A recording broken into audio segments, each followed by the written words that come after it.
Hey everyone, this is Manashree. আশা করছি বন্ধুরা তোমরা সবাই খুব ভালো আছো। আজকে তোমাদের সাথে আমি শেয়ার করে নেব কাফ অ্যান্ড কোল্ডের জন্য একটা সুন্দর হোম রেমেডি, যেটা তোমরা নিজেদের জন্য বা তোমাদের ছোট্ট ছোটো বেবিদের জন্য অ্যাপ্লাই করতে পারো। এখানে তোমরা দেখতে পাচ্ছ এরকম ছোটো ছোটো গোলাকার বলতে পারো বা অন্যরকম বিভিন্ন আকার নিয়েছে সাইজের, ট্যাবলেটের মতন, একদম হোমমেড। তো তোমরা দেখতে পাচ্ছ এখানে আমি একটা প্যানের মধ্যে জল নিয়ে নিয়েছি, আর এটাকে খুব ভালো করে এবার ফোটাতে হবে। সেকেন্ড স্টেপে আসবো। তো সেকেন্ড স্টেপে আমি এখানে 1 চামচের মতন আদা নিয়ে নেব। তো আদা কিন্তু যে পরিমাণে জল নেবে তার উপরে নির্ভর করছে। আমি এখানে যতটা জল নিয়েছি সেই অনুসারে আমাকে 1 চামচ আদা নিতে হবে। তো জলটা ভালো করে ফুটে গেলে ওই থেতো করা আদাটা জলের মধ্যে দিয়ে দেবে এবং কিছুক্ষণ ওয়েট করবে ভালো করে ফোটার জন্য। এবার অ্যাড করব সুগার, মানে চিনি অ্যাড করব। সুগারের পরিমাণটা অনেকটা বেশি লাগবে। আমি এখানে কিন্তু 1 বোল সুগার নিয়ে নিয়েছি। তারপর এটাকে ভালো করে ফুটতে দেব। এবার যেটা অ্যাড করব খুবই দরকারি জিনিস, সেটা হলো লেবুর রস। এখানে আমি 1 চামচ লেবুর রস নিয়ে নিয়েছি। তারপরে ভালো করে ফুটতে দেব। আবারও অ্যাড করব সিনামন, ব্ল্যাক পেপার, ইলাইচি, এগুলোকে পাউডার করে নিয়ে নিয়েছিলাম, সেই পাউডারটাকে এর মধ্যে আমি অ্যাড করে দেবো।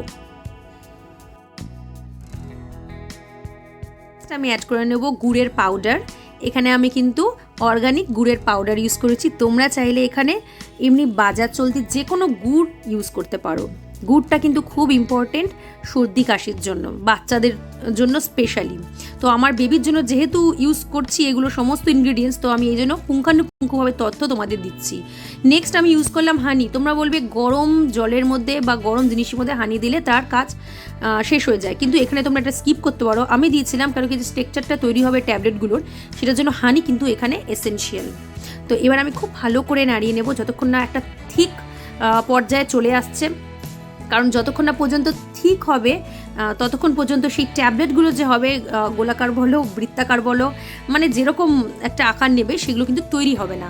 তো তোমরা দেখতে পাচ্ছ একটা সুন্দর স্ট্রাকচার চলে এসছে।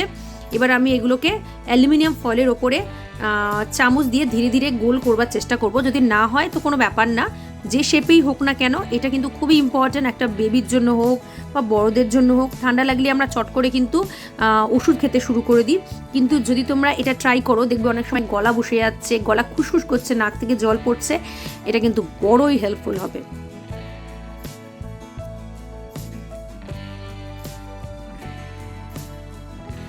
এবারে আমি অ্যালুমিনিয়াম ফয়েলটাকে ফ্রিজে রেখে দেবো 20 থেকে 25 মিনিটের জন্য ঠান্ডা হওয়ার জন্য।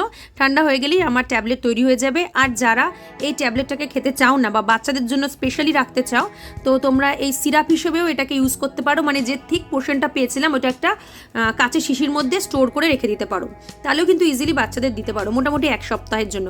আবার একটা কাজও করতে পারো, অনেক সময় থিক সিরাপ না রেখে যে ট্যাবলেটগুলো আমরা তৈরি করেছিলাম সেগুলো গরম জলের মধ্যে, কাঁচের কোনো বোলের মধ্যে একটু গরম জল দিয়ে ওটা দিতে পারো, দেখবে আস্তে আস্তে গলে আছে। আমার মনে হয় ট্যাবলেটগুলো এইভাবে ইউজ করলে আরও বেশি দিন তোমরা স্টোর করে রাখতে পারবে। বেবিদের জন্য 100% সিকিওর, খুবই ভালো। তোমরা ইউজ করো, আমাকে জানিও। ভালো লাগলে লাইক শেয়ার করো। আমি এটা আজকে তোমাদের সাথে শেয়ার করলাম। এর অনেক বড় কারণ হলো আমি নিজে অনেক প্রবলেম ফেস করি, তো তাই জন্যই তোমাদের ছোট ছোট বেবিদের জন্য এই সলিউশনটা দিলাম। তো খুব ভালো থেকো, সবাইকে খুব ভালো রেখো। টাটা বন্ধুরা।